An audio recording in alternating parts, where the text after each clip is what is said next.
Good afternoon, my name is Anil Kumar Jha. I am physics faculty in Resonance Kota. तो इससे पहले हमने लेक्चर में सर्कुलर मोशन में हमने क्या पढ़ा था? हमने एक रिलेशन पढ़ा था linear velocity and angular velocity के बारे में पढ़ा था, जहाँ पे हमने रिलेशन निकाला था v equal to R omega.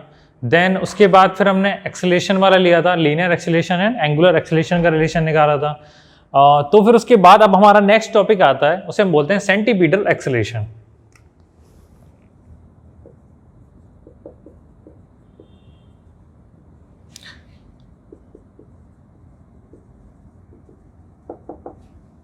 Centripetal acceleration. अब हम बात करते हैं सेंटीपीटल एक्सेलेरेशन की। से AC वो लिखते हैं, ठीक है। AC जहां पे लिखा होगा वहां आप समझना सेंटीपीटल एक्सेलेरेशन की बात हो रही।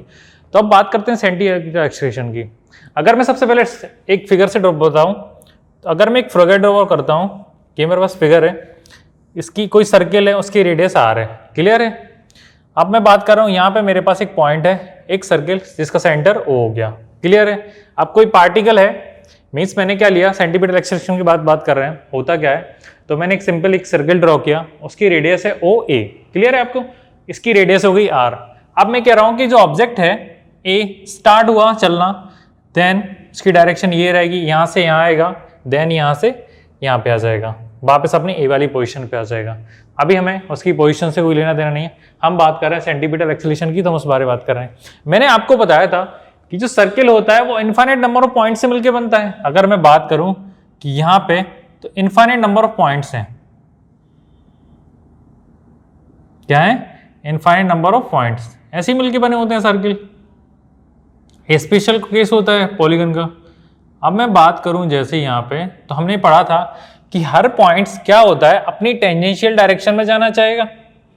मींस जो पॉइंट है वो अपनी टेंजेंशियल डायरेक्शन में जाना चाहेगा, तो इस पॉइंट के थ्रू क्या होगी, टेंजेंशियल वेलोसिटी होगी vt। अगर मैं बात करूं इस पॉइंट की, तो ये किस डायरेक्शन में जाएगा, अपनी टेंजेंशियल डायरेक्शन में जाना चाहेगा। टेंजेंट क्या होती है, रेडियस से इस पे जो परपेंडिकुलर बनाता है उसको हम टेंजेंट बोलते हैं। ये टेंजेंशियल, ये हमेशा इन दोनों के बीच में एंगल क्या होता है, 90 डिग्री का, ठीक है। अब हम बात करते हैं, एक सेकेंड, इन दोनों के बीच में एंगल कितने का बनता है, 90 डिग्री का, क्लियर है। अगर मैं बात करूं कि ये वाला पॉइंट किधर जाना चाहेगा, तो ये भी अपनी टेंजेंशियल वेलोसिटी की डायरेक्शन में जाना चाहेगा। ये वाला पॉइंट कहां जाना चाहेगा, ये भी अपनी टेंजेंशियल डायरेक्शन में जाना चाहेगा, इसकी भी कुछ वेलोसिटी होगी। तो हमने यूनिफॉर्म सर्कुलर मोशन में पढ़ा था कि स्पीड तो कांस्टेंट होती है, पर इसकी वेलोसिटी जो होती है वो क्या होती है, हर पॉइंट पे चेंज होती है। क्योंकि हर पॉइंट्स आपने देखा एक सर्कुलर मोशन में क्या होता है, एक जो सर्किल बनता है वो इनफाइनाइट नंबर ऑफ पॉइंट्स होते हैं, तो उसकी हर पॉइंट्स पे क्या होती है, वेलोसिटी की डायरेक्शन चेंज होती जा रही है। आप देख रहे हैं इस पॉइंट पे इधर जाएगी, इस टेंजेंशियल डायरेक्शन अलग जाएगी। अगर इस पॉइंट की बात करूं तो इस पॉइंट पे अलग जाएगा, इस पॉइंट पे अलग जाएगा। हर पॉइंट पे इसकी वेलोसिटी की डायरेक्शन क्या हो रही, चेंज हो रही है। स्पीड कांस्टेंट है पर वेलोसिटी क्या हो रही है, हर पॉइंट पे चेंज हो रही है। अब हम बात करते हैं कि अब ये टेंजेंशियल वेलोसिटी एंड इसकी बात करूं, जब मैं OA रेडियस हो रही मेरी, तो अब मेरे को बताना था सेंटीपीटल एक्सेलेरेशन क्या होता है। अब आपको बताया था मैंने कि सर्कुलर मोशन के टाइप से मैं ये बता रहा हूं कि अब मैंने एक मार्कर लिया, अब मैंने इस मार्कर से एक स्ट्रिंग बांधी, उस पर मैंने एक ऑब्जेक्ट लिया, मान लीजिए वो ऑब्जेक्ट स्टोन था या फिर कुछ और छोटा सा ऑब्जेक्ट ले लिया, मैंने एक रबड़ ले ली या कोई एक छोटा सा प्लास्टिक का ऑब्जेक्ट था। अब मैंने क्या किया, उस स्ट्रिंग को घुमाना स्टार्ट किया। अब मैं उसको घुमा जा रहा हूँ, तो आपने देखा कि जैसे मैं उसे घुमा रहा हूँ, तो अगर मैं उस पर घुमाना बंद कर दूं मेरी तरफ से, मीन्स मैं ऐसे घुमा रहा हूँ, अब मैंने उसको स्टॉप कर दिया ये हाथ को मेरे, अब मैं उसे कोई मोशन नहीं दे रहा हूँ, तो क्या होगा, एक टाइम पे घूमते घूमते वो अपनी पोजीशन पे क्या हो जाएगा, आ जाएगा। मीन्स अपने आप तो घूमेगा नहीं। अगर मैं उसे घुमा नहीं रहा हूँ, उस पर फोर्स लगाना बंद कर दूँ, एक्सलेट करना बंद कर दूँ मैं तो क्या हो जाएगा, वो ऑब्जेक्ट अपनी पोजीशन पे एक टाइम रेस्ट पे आ जाएगा, ठीक है। मीन्स इससे में एक कंक्लूजन निकल के आता है कि आपने देखा होगा कि जब मैं इस ऑब्जेक्ट को घुमा रहा था तो ये अपने आप तो नहीं घूम रहा था, मीन्स कहीं ना कहीं इंटरनल एक्सेलेरेशन, मतलब कहीं ना कहीं एक इंटरनल एक ऐसी चीज थी जो उसे घुमा रही थी। तो कहीं ना कहीं ऐसा जो चीज थी जो एक सेंटर के पास होगी, क्योंकि अगर मैं स्ट्रिंग को घुमा रहा हूं तो ये उस स्ट्रिंग के लिए क्या हो जाएगा, ये पॉइंट सेंटर हो जाएगा। अगर मीन्स यहाँ पे कोई मैं स्ट्रिंग लूं और मैं उसे घुमा रहा हूँ, या आप फैन देखते हैं, आपने अपने रूम में फैन देखिए, उस फैन की अगर बीच में बात करें तो उसका सेंटर ये हो जाएगा। अगर फैन की पॉइंट पे ब्लेड ले लूं मैं, इस ब्लेड के कॉर्नर पे एक पॉइंट लिया मैंने, अब वो पॉइंट्स क्या कर रहा है, सर्कुलर मोशन कर रहा है, ठीक है। तो अगर उस पॉइंट पे मैं कुछ ऑब्जेक्ट रख दूं, तो अगर मैं बात करूं उस पॉइंट को, तो उस पॉइंट का सेंटर कहां होगा, इस फैन के सेंटर पे होगा। तो ऐसे ही है, अगर मैं इस स्ट्रिंग को घुमा रहा हूं तो इसका स्ट्रिंग का ये वाला स्टोन यहाँ पे बंधा हुआ है, ऑब्जेक्ट बंधा हुआ है, उसका सेंटर क्या है ये, तो उसे एक्सेलरेशन कौन दे रहा है, सेंटर दे रहा है। क्योंकि अगर जैसे ही सेंटर देना बंद करेगा तो क्या हो जाएगा, मैं जैसे इस ऑब्जेक्ट को घुमा रहा था, मैंने स्टॉप किया तो एक टाइम बाद क्या हो जाएगा, अपने आप वो रेस्ट पे आ जाएगा। मीन्स उसे कहीं ना कहीं से सेंटर से एक्सेलरेशन आ रहा था, इसलिए हम उसको बोलते हैं सेंटीपिटल एक्सेलरेशन। ये हमेशा लगता है टुवर्ड्स द सेंटर। मीन्स अगर मैं बात करूं तो ये हो जाएगा हमारा AC को क्या बोलते हैं, सेंटीपिटल एक्सेलरेशन। क्लियर है आपको। तो VT की बात करूं तो ये हो जाता है टेंजेंशियल वेलोसिटी। क्लियर है। अब मैं बात करूं कि हर पॉइंट पे वेलोसिटी चेंज कर रहा था, इसकी टेंजेंशियल डायरेक्शन क्या थी वेलोसिटी की, ये वाली थी, तो ये टेंजेंशियल वेलोसिटी हो जाएगी इसी डायरेक्शन में।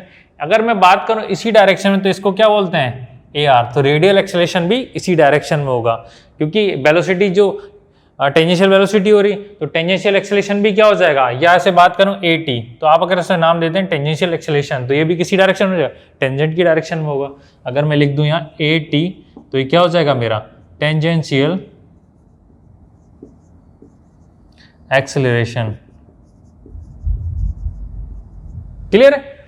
मींस इसी डायरेक्शन में वेलोसिटी थी टेंजेंशियल वेलोसिटी, इसी डायरेक्शन में क्या हो जाएगा, टेंजेंशियल एक्सेलरेशन हो जाएगा। अब मैं बात करता हूं सेंटीपिटल एक्सेलरेशन की फॉर्मूले की, तो सेंटीपिटल एक्सेलरेशन क्या हो जाएगा, AC क्या हो जाएगा, v²/r। ये होता है v²/r। अब v² क्या यहाँ पे linear velocity and r here पर, तो हेयर v क्या हो जाएगा हमारे पास, लीनियर वेलोसिटी, एंड जब मैं r की बात करूंगा तो ये हो जाएगी radius of circle, radius of circle. Clear है पॉइंट। मींस ये हो गया मेरा सेंटीपिटल एक्सेलरेशन का फॉर्मूला।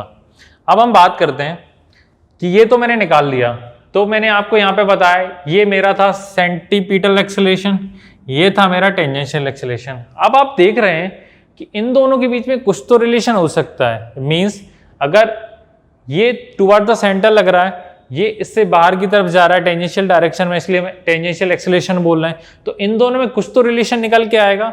तो हो सकता है इन दोनों का जो रिलेशन निकल गया वो एक रिजल्टेंट के फॉर्म में निकल गया है। तो आपने रिजल्टेंट पढ़ने से पहले हम थोड़ा सा रिकॉल कर लेते हैं।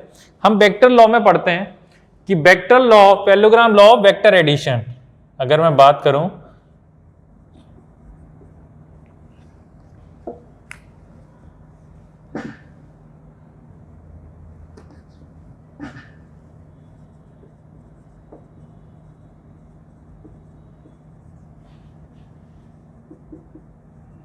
वेक्टर एडिशन,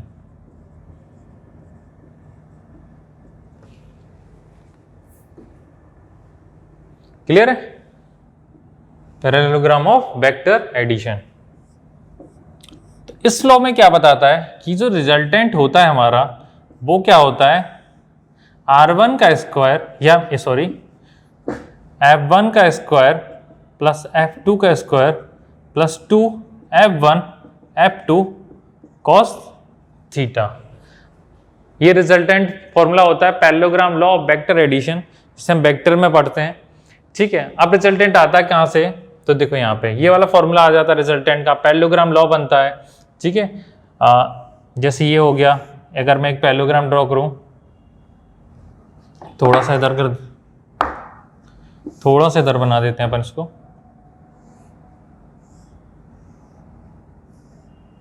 ये हो जाएगा फोर्स F1, इसका रिजल्टेंट ये हो जाएगा। ठीक है। ये वाला हो गया अपना F2। क्लियर है। इन दोनों के बीच में थीटा एंगल्स बन रहा है, तो इनका रिजल्टेंट ये हो गया। क्लियर है आपको। अब यहाँ पे बात करते हैं। ठीक है। अब जब इस बारे में देखते हैं हम, तो ये तो दोनों का रिजल्टेंट निकल आया, इनका हमने निकाल के देखा। अब हम बात करेंगे यहाँ पे, ये वाला टर्म आ गया हमारे पास। तो आप देखिए यहाँ पे कि इन दोनों के बीच में अगर मैं बात करूं टेंजेंशियल एक्सेलरेशन या रेडियल एक्सेलरेशन या सेंटीपिटल एक्सेलरेशन, और टेंजेंशियल एक्सेलरेशन के बीच में कितने का एंगल बन रहा है 90 डिग्री। तो मीन्स हमारे पास थीटा की वैल्यू कितनी है 90 डिग्री। देन कॉस थीटा की वैल्यू कितनी हो जाएगी हमारे पास, कॉस थीटा हो जाएगा कॉस 90, मीन्स इसे मैं ऐसे लिख सकता हूं कॉस 90 डिग्री। और कॉस 90 की डिग्री की वैल्यू क्या होती है 0। हमने क्या पढ़ा था, ट्रिग्नोमेट्री में पढ़ा था हमने, कॉस 90 की वैल्यू क्या होती है 0। क्लियर है। मीन्स मैंने क्या किया, parallelogram law of vector addition खोला, उसमें रिजल्टेंट का फॉर्मूला होता है f1 f2 f1 square plus f2 square plus 2 f1 f2 cos theta. यहाँ पे f1 f2 पैरेललोग्राम लॉ लगाते हैं हम, एरो इधर हो जाएगा, ये वाला इधर आ जाएगा। ठीक है, अब हम बात करेंगे यहाँ पे, तो इन दोनों के बीच में एंगल्स कितने का बन रहा, अगर मैं बात करूं तो इन दोनों के बीच में हमेशा बनता 90 डिग्री का। किसके बीच में, टेंजेंशियल एक्सेलरेशन है सेंटीपिटल एक्सेलरेशन के बीच में। तो अगर मैं थीटा की जब 90 लूं तो cos 90 की वैल्यू क्या आ जाती है मेरी 0। अब यहां पे देखते हैं हम,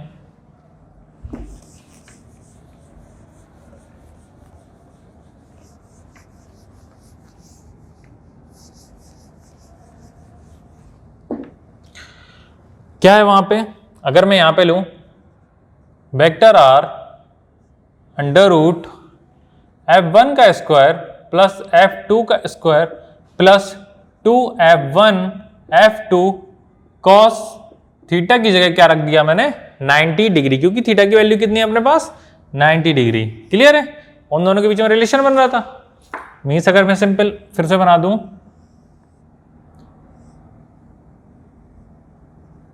तो यहाँ 80 बन रहा था, इनके बीच में 90 डिग्री का एंगल बन रहा था, और ये हमारा सेंटर था और ये लग रहा था टुवर्ड AC। इन दोनों के बीच में रिलेशन बता रहे थे। ठीक है, अब थीटा 90 हो गया तो वेक्टर R इक्वल टू, अभी हमने बताया ये पूरे की वैल्यू ये क्या हो जाएगा 0। तो मीन्स मैं ये लिख सकता हूँ f1 square plus f2 square plus ये पूरा टर्म क्या हो गया 0। क्लियर है, 0 का मल्टीप्लाई किसी नंबर में होगा तो क्या हो जाते हैं सारे 0 हो गए।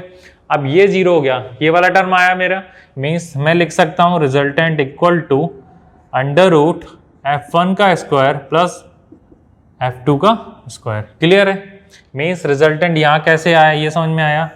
अब हम बात करते हैं किसके बीच में निकाल लेते हैं, रिलेशन बिटवीन, फर्स्ट ले रहे हैं हमारे पास यहाँ पे टेंजेंशियल एंड एक्सेलरेशन। टेंजेंशियल, तो अगर मैं इसी रिजल्टेंट को ऐसे लिख दूं, resultant under root A T का स्क्वायर या ए सी का स्क्वायर लिख दीजिए पहले, प्लस ए टी का स्क्वायर। मीन्स रिजल्टेंट किसके बीच में आ रहा, centripetal acceleration and tangential acceleration के बीच में। Centripetal acceleration and tangential acceleration के बीच में क्या आ रहा, रिजल्टेंट आ रहा हमारा। तो हम इसे क्या करेंगे, ये हो गया, मैं यहाँ पे लिख देता हूँ ए टी हो जाएगा tangential acceleration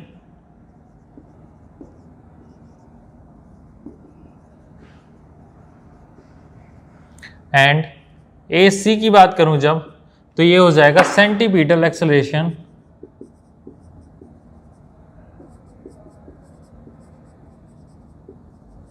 clear, means resultant क्या बताएगा हमें इन दोनों के बीच में रिलेशन बताता है कि सेंटीपिटल एक्सेलरेशन, हमें जब भी रिजल्टेंट निकालना होगा सेंटीपिटल एक्सेलरेशन और टेंजेंशियल एक्सेलरेशन में हम क्या करेंगे, इस फॉर्मूले में वैल्यू पुट कर देंगे और हमें उन दोनों का रिजल्टेंट निकल आएगा। क्लियर है आपको।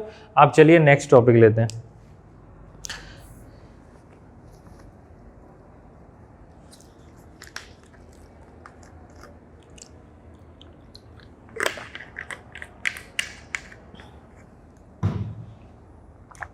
ठीक है, आप इन्हें वेक्टर साइन भी लगा सकते हैं।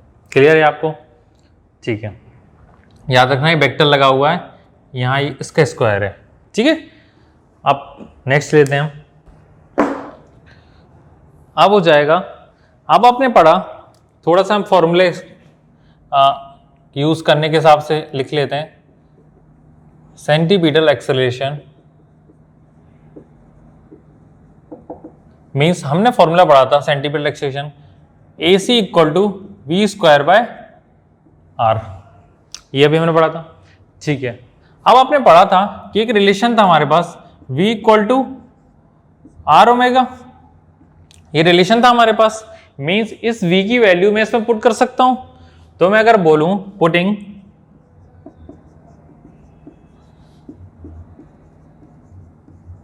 Value of v in equation, इसे मैं इक्वेशन दे देता हूं 1, इन इक्वेशन 1 वी गेट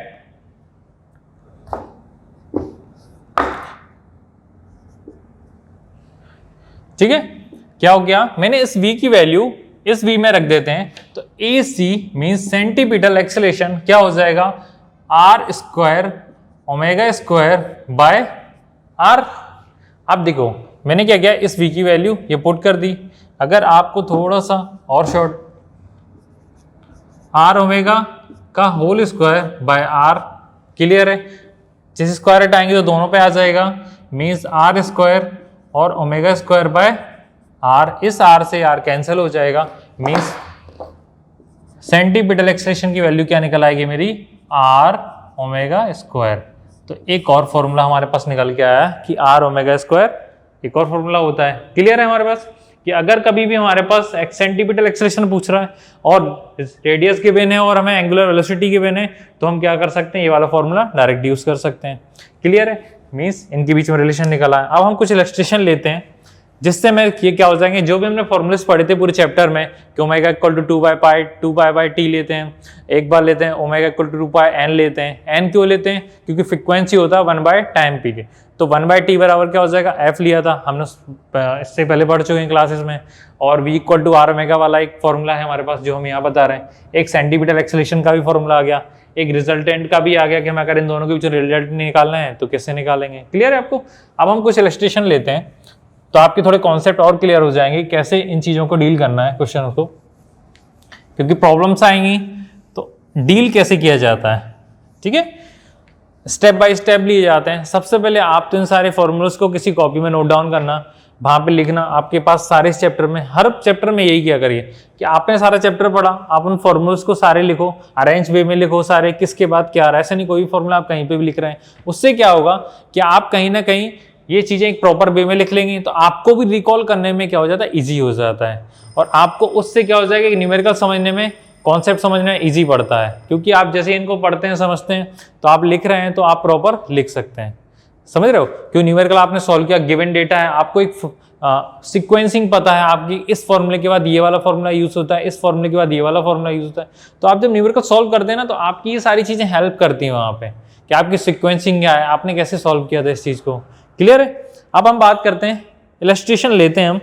तो सबसे पहला इलस्ट्रेशन लेंगे अगर हम, तो एक इलस्ट्रेशन लेते हैं, ये हो जाएगा, क्वेश्चन लिखाता हूं मैं, क्वेश्चन इलस्ट्रेशन एक है, the wheel of a cycle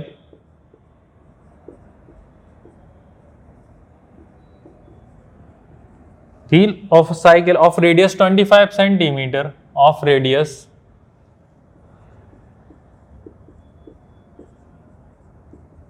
25 centimeter is moving with a speed of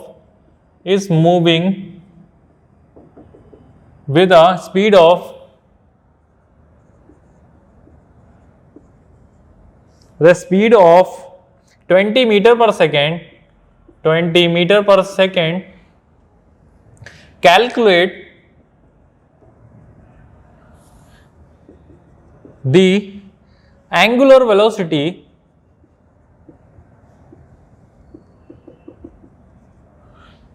of the wheel.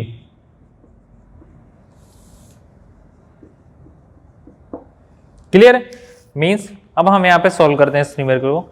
तो हमारे पास क्या है, एक इलस्ट्रेशन लिया मैंने, the wheel of a cycle of radius 25 centimeter is moving with a speed of 20 meter per second.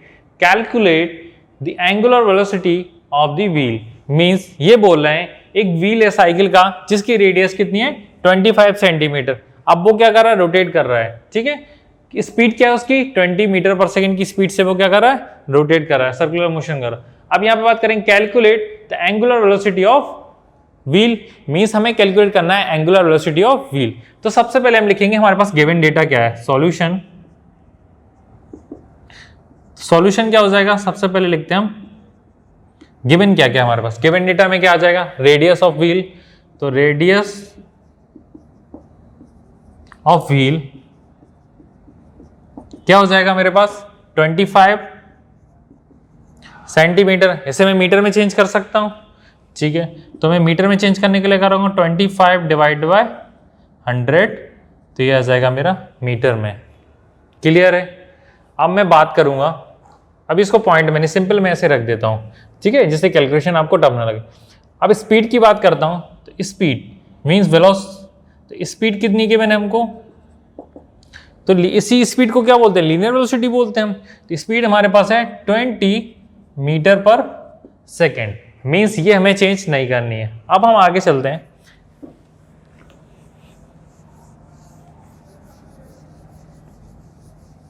तो जैसे आप देखते हैं स्पीड क्या हो जाएगा 20 मीटर पर सेकेंड, तो हमें निकालना क्या, एंगुलर वेलोसिटी।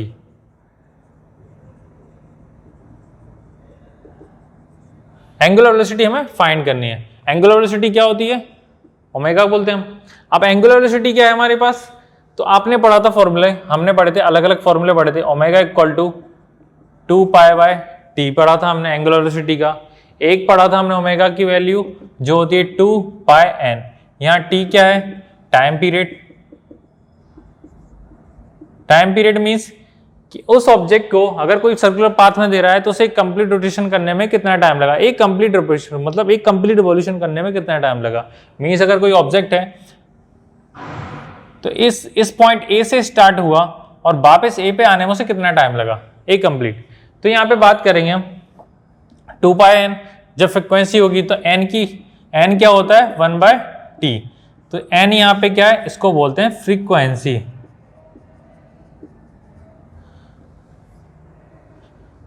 क्लियर है। अब हम बात करेंगे, फ्रीक्वेंसी हो गई, और हमने पढ़ा था v equal to R omega. तो ओमेगा की टर्म में क्या हो जाएगी v बाय आर।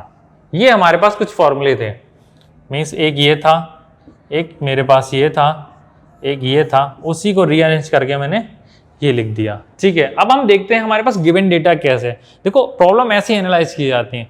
आप क्या होता है फॉर्मूले आप देखेंगे, जब आपको प्रैक्टिस हो जाएगी तो आपको तुरंत पता चल जाएगा मेरे पास देखो रेडियस गिवन है और स्पीड गिवन है, तो मींस लीनियर स्पीड मेरे पास सिर्फ यही फॉर्मूला है। अब यहाँ पे देखते हैं, सबसे पहले ये वाला ट्राई करेंगे।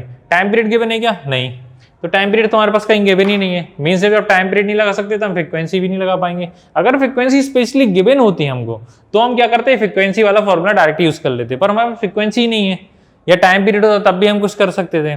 अब यहाँ पे बात करेंगे तो मतलब ले दे कि हमारे पास एक फॉर्मूला बचा है v equal to R omega. तो हम देखते हैं रेडियस गिवन है, हाँ है हमारे पास।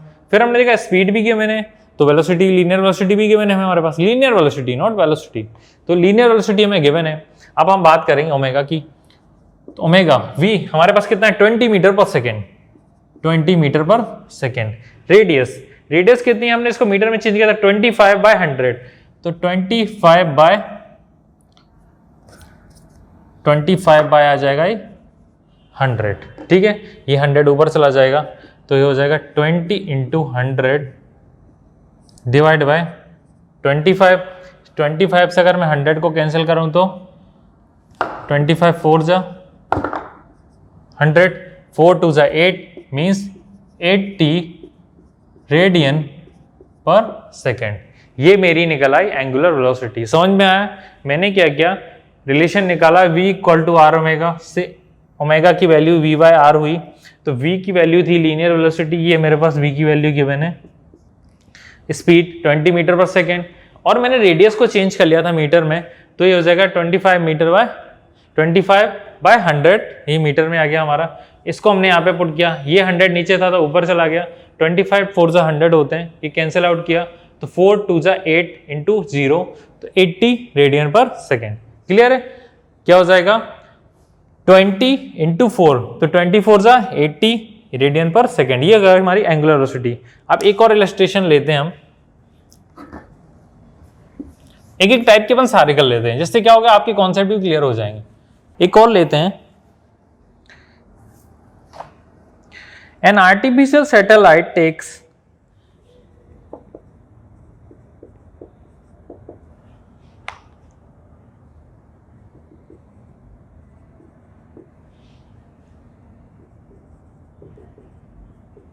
an artificial satellite takes 90 minutes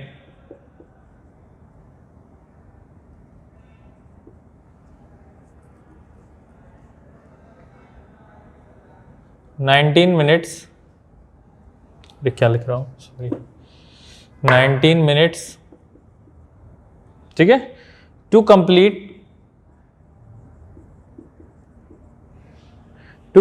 it's revolution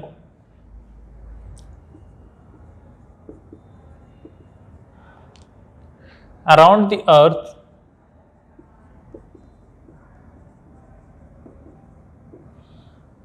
calculate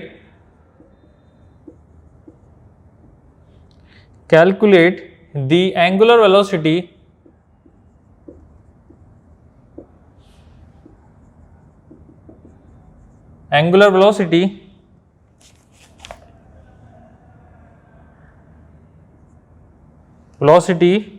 of the satellite।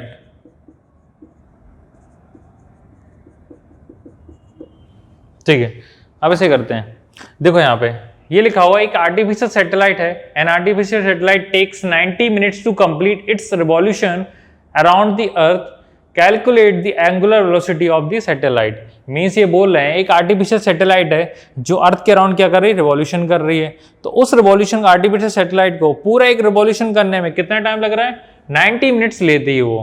Clear है, मींस हमें टाइम पीरियड गिवन है कितना, 90 मिनट। क्लियर है, अब मैं अगर बात करूं कि टाइम पीरियड गिवन है, अब वो कह रहे हैं कि वो अर्थ के रिवॉल्यूशन ले रही है कंप्लीट करने में, तो कैलकुलेट द एंगुलर वेलोसिटी, तो पूछ रहे हैं कि उसकी एंगुलर वेलोसिटी क्या होगी उस सैटेलाइट की। ठीक है, एंगुलर वेलोसिटी मींस ओमेगा,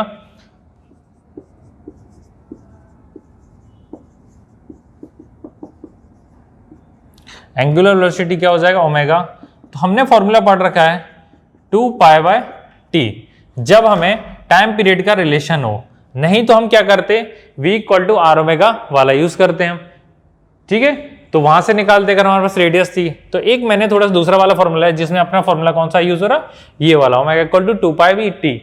अब टी के लिए देखते हैं, तो क्या है, मिनट में दिया है, तो इसे मैं चेंज कर सकता हूँ सेकंड में, क्या करूंगा, इसको मिनट में दिया है, तो एक मिनट में 60 सेकंड, तो 90 इंटू 60, तो ये क्या उसमें होगा, सेकंड में चेंज कर लिया मैंने इसको। क्लियर है, तो 90 मिनट था, तो एक मिनट में 60 सेकंड होते हैं, तो 90 मिनट इंटू 60, तो ये क्या हो जाएगा, 90 इंटू 60 क्या हो गया, सेकंड में चेंज हो गया। अब यहाँ पे रखता हूँ omega equal to 2 pi by T, omega equal to 2 pi by T, तो ये क्या हो जाएगा, जब मैं 2 पाई बाय टी ले रहा हूँ, तो यहाँ देखो 2 पाई, टी की वैल्यू कितनी हमारे पास, 90 इंटू 60, इस 2 से 60 30 टाइम्स, मीन्स यहाँ पे हमारे पास वैल्यू आ गई पाई इक्वल टू 9 3 27 2700 रेडियन पर सेकेंड। क्लियर है, मीन्स मैंने क्या किया, सबसे पहले तो मैंने डेटा देखा कि ये सैटेलाइट थी आर्टिफिशियल सैटेलाइट, जिसे कितना टाइम लग रहा था,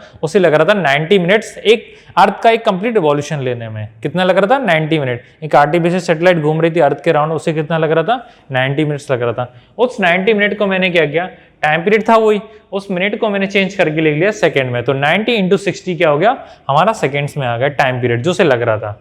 अगर मैं बात करूं इसकी एंगुलर वेलोसिटी की, तो आपने देखा एंगुलर वेलोसिटी के डिफरेंट फॉर्मूले पढ़े थे हमने, जैसे omega equal to 2 pi by T, omega equal to 2 pi N frequency के टर्म में, एक पढ़ा था v equal to R omega. तो हम अपने यूज के अनुसार हमने देखा कि ओमेगा की वैल्यू 2 पाई बाय टी, तो हमारे पास टाइम पीरियड गिवन था, तो मैंने ये वाला फॉर्मूला लिया और उसको यूज किया। अब मेरे पास टी की वैल्यू गिवन थी, तो मैंने टी की वैल्यू 90 इंटू 60 रखी। ठीक है, इस 2 से 60 को डिवाइड किया, तो ये हो गया 30 टाइम्स में जाएगा। अब 90 और 30 का मल्टीप्लाई किया तो 2700, तो मीन्स पाई बाय 2700 रेडियन पर सेकेंड, ये मेरी आ गई। अब एक और क्वेश्चन लेते हैं हम, जिससे आपका एक कॉन्सेप्ट और क्लियर हो जाएगा। ठीक है,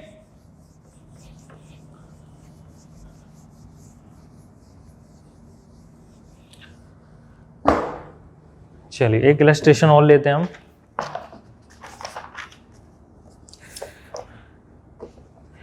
A 500 kg car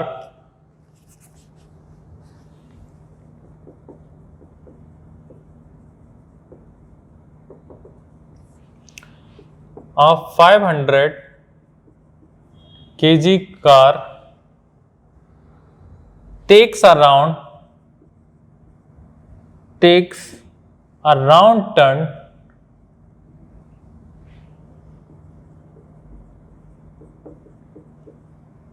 takes a round turn of radius 50 meter with a velocity of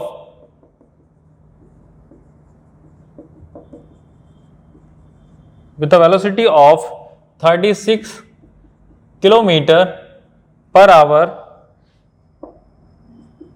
The centripetal acceleration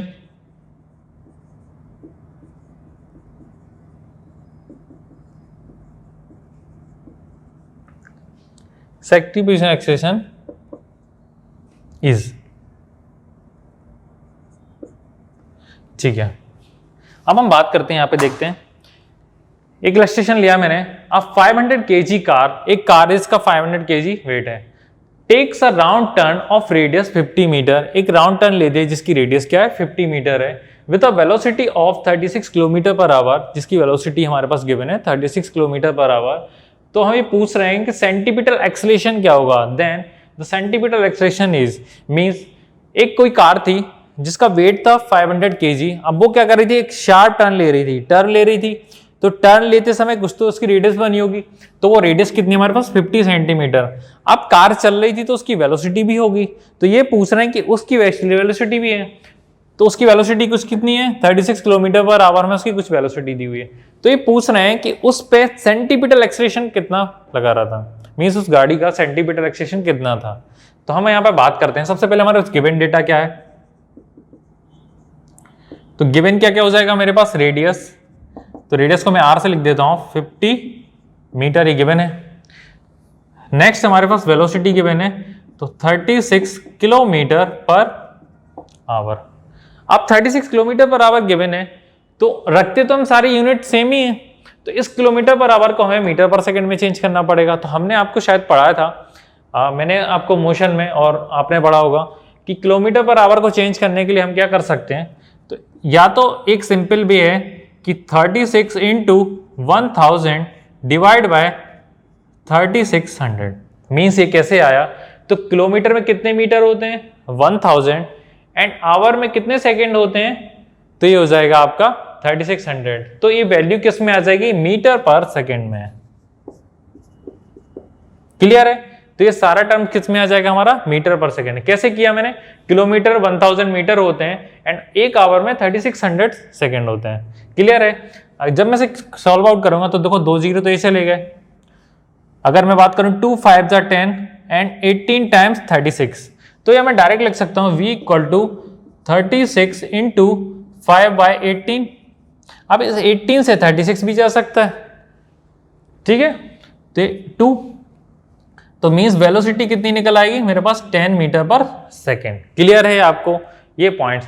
तो मैंने क्या किया, इसमें रेडियस गिवन थी एंड मेरे को एक स्पीड गिवन थी, तो मैंने रेडियस और स्पीड को मैंने कन्वर्ट करा किलोमीटर पर आवर से मीटर पर सेकेंड में। क्यों किया, क्योंकि हम सारे ऐसा यूनिट में लेते हैं, तो ये सारे हमने स्टैंडर्ड यूनिट में लिए, इनको मीटर मैंने यूनिट सेम रखी, क्योंकि बिना सेम रखे आप कैसे सॉल्व करेंगे आंसर, फिर आपके आंसर अलग है गलत हो जाएंगे।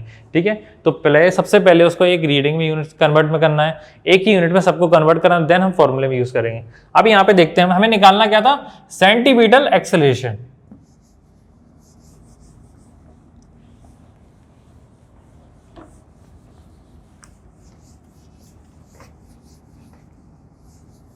ठीक है, सेंटीपिटल एक्सेलरेशन, तो हमने पढ़ा था सेंटीपिटल एक्सेलरेशन का फॉर्मूला,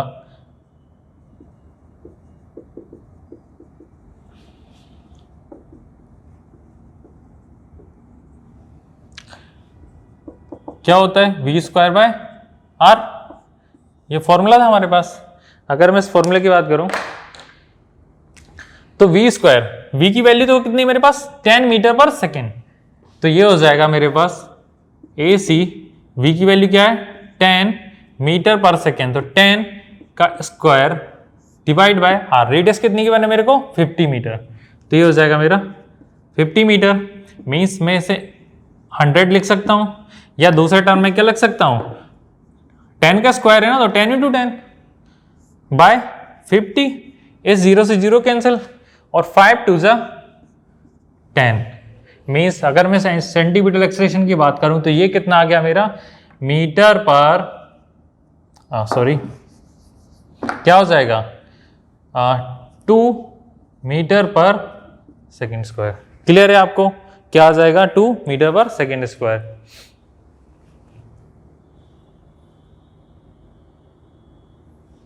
क्लियर? ये निकल आया सेंटीमीटर एक्सेलरेशन। अब हम बात करेंगे, ये वाला टॉपिक हो गया हमारे, हमने एक एक करके सारे फॉर्मूलेस लिए थे, टॉपिक क्लियर कर लिए, ठीक है। अब ये आपने देखा ये पूरा न्यूमेरिकल्स था, 50 मीटर लिया, फिर रेडियस वेलोसिटी को कन्वर्ट किया, देन हमने उसको सेंटीमीटर एक्सेलरेशन के फॉर्मूले में रखा, v स्क्वायर बाय r होता है, तो v स्क्वायर की वैल्यू वहाँ से r हमारे पास 50 मीटर थी, देन इसे मैंने कैंसिल आउट किया, तो ये सारा आपने कैंसिल हो 2 मीटर पर सेकेंड स्क्वायर, ये निरीक्षण निकला। ठीक है, तो इस तरीके से क्या होता है, एक अप्रोच होती है कि आप न्यूमेरिकल्स को कैसे सॉल्व करें, डील कैसे करें। सबसे पहले आप क्वेश्चन पढ़ें, बार बार पढ़ें उस चीज़ों को, क्योंकि जितने बार क्वेश्चन पढ़ेंगे आपको डेटा समझ में आने लगेगा, क्या क्या चीज़ें गिवन है उस क्वेश्चन में। इसके बाद क्या करें, आप सबसे पहले गिवन लिखें, क्योंकि आप जब तक गिवन नहीं लिखेंगे आपको पता ही नहीं होगा आपके पास क्या क्या चीज़ें प्रेजेंट है उस क्वेश्चन में, क्या क्या गिवन दी हुए डेटा। तो आप जैसे गिवन लिखते हैं तो फिर आपको शायद जैसे आप गिवन लिखेंगे जो चीज़ आप नहीं भी आ रही वो भी आपको पिक होने लग जाएगी। आपने ऐसे गिवन लिखा, जैसे इसमें गिवन लिखा था रेडियस था, वेलोसिटी थी, अब हो सकता था मेरे को इसमें रिलेशन पूछ लेता, एंगुलर वेलोसिटी भी पूछ लेता, तो मेरे पास v और r था, तो जैसे ही मेरे को v और r दिखा तो मैं एकदम से आ जाता कि v equal to r omega होता है, मीन्स मैं ये रिलेशन लगा सकता था अगर मेरे को एंगुलर वेलोसिटी पूछ रहा होता तो, ठीक है, क्योंकि मेरे पास r भी था और v भी था। तो गिवन से हमें बहुत सारी चीजें पता चल जाती हैं। देन फिर उसके बाद आप देखो कि आपको फाइंड क्या करना है, उस कंडीशन के हिसाब से आपको क्या फाइंड करना है, क्या क्या डेटा गिवन है और क्या नहीं है, तो उनको जो नहीं है उनको भी कैसे निकाल सकते हैं, वो पर आप कैलकुलेशन से फिर आप क्या होंगे, जैसे आप सारे डेटा निकाल लेंगे बस फिर क्या रहता है, फ्रॉम में आपको प्रूव करना है, पुट करो और वैल्यूज निकालो। ओके, ठीक, थैंक यू।